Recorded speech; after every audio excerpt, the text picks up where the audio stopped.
I want to essentially make a case for what honor is, how you and I, can practice it in our life, and then ultimately, what does it mean in terms of our faith moving forward? The first thing you've got to understand is honor is essential in our relationship with each other. Write that down. Did you know if you don't learn to honor people, you're not going to have meaningful relationships? For example, being married for my wife for nearly 18 years now, I've had to learn over time to honor her.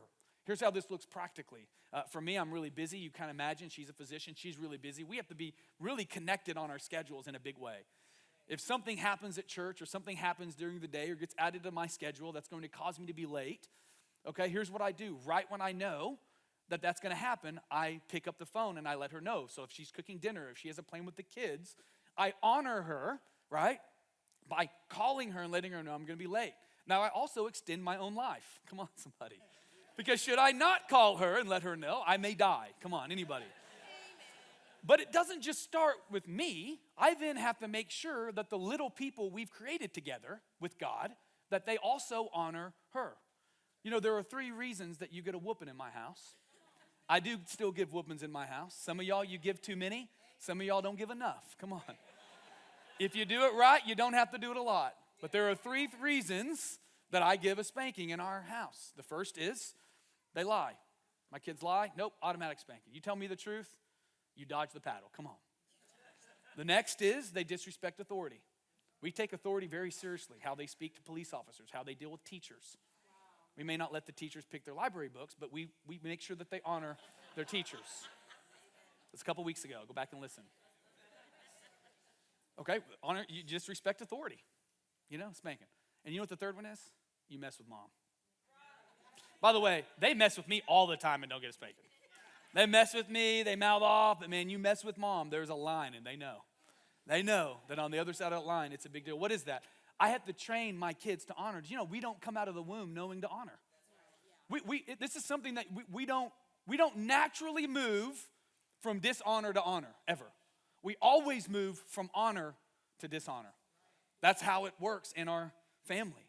Honor is so essential to our relationship with each other. Next is, now I want you to think about this. Now, if it's necessary in our relationship with each other, is God any different? Yes or no? Think about that for a minute. If honor is the foundation of our relationship with one another, what about our relationship with God? The Bible teaches us that honor is essential to our relationship with God. A lot of people don't experience a true, authentic faith because they don't actually put God in the place that he is, which is first. Did you know that God's first, even if he's not first in your life? Amen. That we didn't put God on the throne in heaven. That regardless of what you do, the universe is still going to move around the fact that God is first. You know, there's many stories in the Bible. The whole Bible is the story of people, of what happens when you honor God and put him first, and then when you move away from God and you disobey him. One of the stories that I think illustrate this is a story in the book of 1 Samuel. It's about a priest who had 2 sons. You might know this priest. His name is Eli. He had 2 sons. One of them was Phinehas, and the other was named Hophni.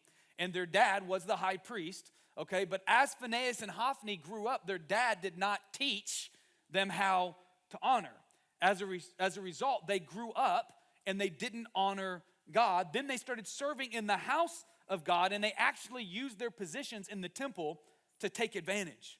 They didn't honor God, his people, or his temple, which was their job. As a matter of fact, they started taking more than what God had prescribed. God had prescribed exactly how it should go, and they made sure that the priest always had more than enough, but because they didn't honor God, they always wanted more.